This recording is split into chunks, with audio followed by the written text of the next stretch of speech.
နော်လောင်းလေးနှစ်စင်းဆေးဟောင်းလောင်းလေးနှစ်စင်းပေါ်တဲ့ကိစ္စမှာဘာတွေထူးဆန်းလဲလို့တိုင်းနေမှာရှိတဲ့ရန်ရှင်လုံးမိဘပြည်သူများမင်္ဂလာပါခင်ဗျာမင်္ဂလာပါလှေဆိုတာဟာကမ်းမှာကထားကြီးဖို့ပဲမဟုတ်တယ်လို့ရှီထဲမှာနစ်မြုပ်နေဖို့မဟုတ်ပါဘူးလူသားတွေအကျိုးပြုဖို့အတွက်တိဆောက်ထားတာဖြစ်ပါတယ်မြုပ်နေတာကြီးပေါ်လာတာဟာကောင်းတဲ့ရှေ့ပြေးအတိတ်နမိတ်တစ်ခုလို့ယူဆပါတယ်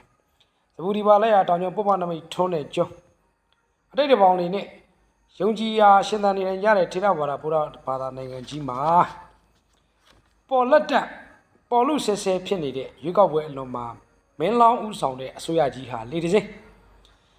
1962လောက်ကနေဥနေဝင်းဖြတ်သိမ်းလိုက်လို့တိမ်မြုပ်ခဲ့ရတဲ့ဗုဒ္ဓသာသနာနှုတ်ခအသင်းကြီးသို့မဟုတ်ကမ္ဘာဗုဒ္ဓသာသနာနှုတ်ခအသင်းကြီးဟာလည်းပဲနော်ပေါ်လို့ဆဲဆဲပေါ်လက်တက်ပုံတင်မှုကြိုးစားနေတဲ့အသင်းရှေ့ဆင်းနောက်ဆင်းဒီလီနေဆင်းပေါ်တယ်တပြိုင်တည်းပေါ်တာမဟုတ်ဘူးဒီအသင်းတစ်သင်းကလည်းရှေ့ဆင်းနောက်ဆင်းပေါ်လိုက်မယ်နီနီကက်ကက်ပေါ့ကျွန်တော်ကတော့မှတ်ပုံတင်မှုကြိုးစားနေတယ်ယခုအပတစ်ချုပ်ကြီးလက်ထက်မှာမှတ်ပုံတင်ချပေးရင်ပြည်နယ်တိုင်း15ခုလောက်တဲ့ရုံးချုပ်ဒီမှာသူ့ရဲ့နော်ရုပ်တုကြီးကိုတမိုင်းမှတ်တမ်းဖြစ်နေတင်ကထုစစ်ထားပြီးမယ်ဆိုတော့ကိုပါမိဘပြည်သူများကိုတင်ပြအပ်ပါတယ်ပေါ့တစ်အသက်35နှစ်မှာ80နှစ်ထိအတွင်းရှိသည်ဖြစ်ရမယ်နှစ်စကားပြောစွန့်ရင်လည်းအနာဂတ်ကိုကြိုတင်ခံမှန်းနိုင်တဲ့စွန့်ရင်မြမသူဖြစ်ရမယ်သုံးအ ਨੇ ဆုံးအထက်တန်းစစ်အောင်မြင်ပြီးသူဖြစ်ရမယ်လေးဗုဒ္ဓဘာသာဝင်ဖြစ်ပြီးအဖေအမေညီကိုမောင်နှမများအလုံးဗုဒ္ဓဘာသာဝင်များဖြစ်ရမယ်ငါနာဂတ်ကို6ပါးနဲ့အတက်နိုင်ဆုံးကန့်ညီသူဖြစ်ရမယ်6ငါးပါးသီလနဲ့ဗြဟ္မဝိဒတရား၄ပါးကိုအတက်နိုင်ဆုံးအကောင်းဆုံးစောင့်ထိန်နိုင်သူဖြစ်ရမယ်ခုနှစ်မိဘကိုအ ਨੇ ဆုံး3နှစ်လှုပ်ကြွေးပြုစုဘူးသူ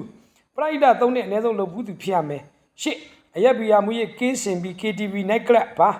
မာဆက်တို့တွာလာခြင်းမရှိတော့သူဖြစ်ရမယ်ကို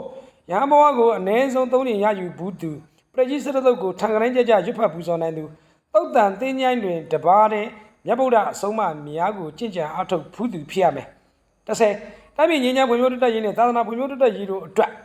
အချိန်ပေးလှုပ်ဆောင်နိုင်သူဖြစ်ရမယ်17နိုင်ငံရေးစီးရေးအမြင်စီးပွားရေးအမြင်ဘာသာရေးအမြင်လူမှုရေးအမြင်နဲ့နော်ဘုဟုတ္တကြွယ်ဝသူဖြစ်ရမယ်12အစိုးရအဖွဲ့ဝင်များ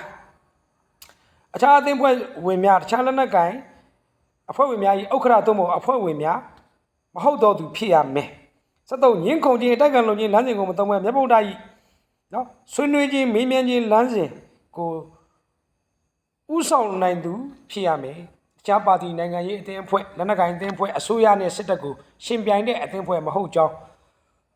ဤထမ်းမှာတတ်မှတ်ထားပြီးဖြစ်တယ်လို့တက်တဲ့ပြည်သူကိုတွေးခွဲတဲ့အသင်းအဖွဲ့မဖြစ်စေရတန်တိတ်တန်ချမှတ်ထားပါတယ်ဒါဟာဗုဒ္ဓသာသနာနှုတ်ခအသင်းမှာဥဆောင်မဲ့ရဟန်းရှင်လူမိဘပြည်သူများကြီးနူနိုင်လောက်အောင်ဥဆောင်မဲ့